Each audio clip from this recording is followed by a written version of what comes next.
పరమపావనమైన తిరుమల క్షేత్రం కలియుగ వైకుంఠం. శ్రీ వెంకటేశ్వరుడు కలియుగ ప్రత్యక్ష దైవం. శాంతాకారుడు, స్థితికారకుడు అయిన శ్రీమన్నారాయణుడు ధర్మరక్షణ చేయడం కోసం ప్రతి యుగంలోనూ అవనిలో అవతరిస్తానని ప్రతిన పూనాడు. ఏ అవతారంలోనైనా ఆదినారాయణుడి అంశ మాత్రమే అవనికి తరలి వస్తుంది. అసలు స్వామి వైకుంఠం వదలి కదలి రాడు.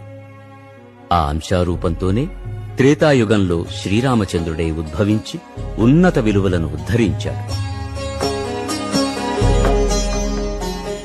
ద్వాపర యుగంలో శ్రీకృష్ణుడై అవతరించి ఉపనిషత్తుల సారమైన భగవద్గీతను ఉపదేశించి వెళ్ళాడు. కానీ కలియుగంలో మాత్రం ఆర్తజనులను ఆదుకోవడానికి, అందరి మొక్కులు తీర్చడానికి వైకుంఠాన్ని వదలి స్వస్వరూపంతో, స్వశరీరంతో తరలివచ్చి తిరుమల శిఖరాలలో సాక్షాత్కరించాడు.